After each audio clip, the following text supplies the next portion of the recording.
One day I was working on a shift in a museum and I was sat in the kitchen and here came a guy called Jeff. Jeff was 56 years old at the time and I was 18. He was one of the chefs, and the chefs tend to be a lot older than the waiters. There were about 10 of these waiters and the chefs don't tend to interact with us, except for Jeff, for he is a special case. He has this zest for life and he always keeps this young spirit within him wherever he is. He may not have all the money, a family or anything, but this guy sure had a heart. And let me tell you, in that 7-hour shift I had alongside him, I loved every moment because of his amazing energy. In this video, I will tell you the lessons I have learned, which have impacted me so much as to make a video about it. So, what was this man Jeff like? He was a tall, mixed race man. He was very, very, very much working class.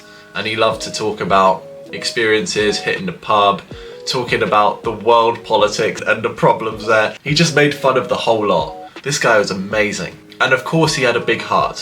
When it was halfway through the shift, he gave us all sandwiches, expected nothing in return. He's like, here you are, bring you the sandwiches.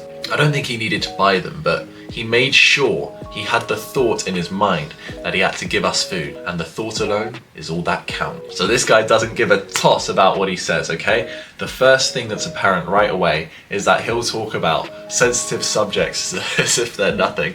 Man, this is so funny. Maybe he had autism like me. He would always talk about subjects like colonization, society, the family unit, things like that, from the 1940s or even the 1980s, World War II. And this guy has quite a diverse background, underground knowledge, street knowledge of all his time working in low-end jobs. And he was so funny, he kept us entertained the whole time. One time he talked about armies coming, pillaging the village and taking all the women. And it just sounded like he had this real warrior spirit flowing through his veins. And that's what made his personality so vibrant, so funny. That's what made him a good person. And lo and behold, he made 2 friends there. This Turkish guy who was 44 years old and this Indian guy who was 35. And of course me. I mean, I've never spoken to him since, but he gained my respect because he did not give a toss about what he said.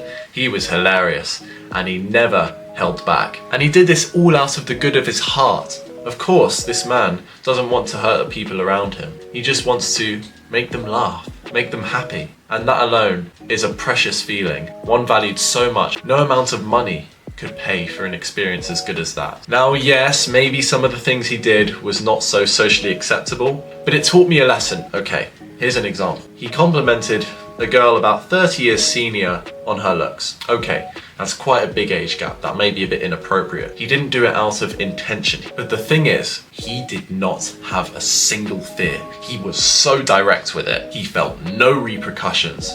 And I thought, wow, here's me overthinking it. And I'm in my youth. This is the time I should be going out and telling my true feelings to people. But here's this 56-year-old man, and he's doing it way better than anyone in the room. He has the most confidence out of anyone I've ever met because he does not feel insecure about what he says. He will never cower or back down from his true beliefs. And I thought, wow, that is so admirable. Of course, it was a bit weird for a 56-year-old man to compliment her on something like that, given his age, but the point still held. Jeff didn't give a toss. He didn't care what the world thought of him. He just acted out of the good of his own heart, his own self-interest, in a way that may seem inappropriate, but he's always trying to make us happy. And he was trying to teach us a lesson, most importantly.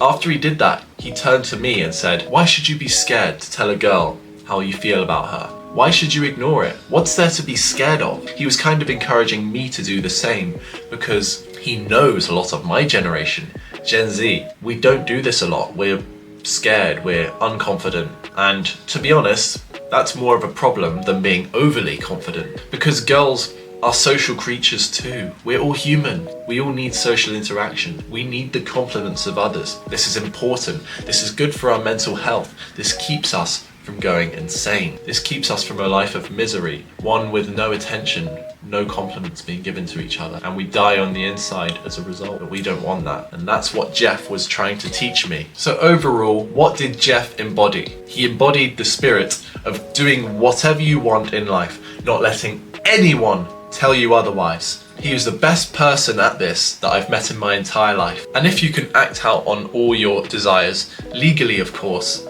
then you will have no regrets. Who cares about what others think? Don't give a toss. Do what you want, within the appropriate boundaries of course, but go out there and do everything you set out to do. That is the embodiment of his spirit and the zest he carried with his life. And those lessons will stick with me forever. Thank you for the lessons, Jeff, and thank you guys for listening. See you in the next video.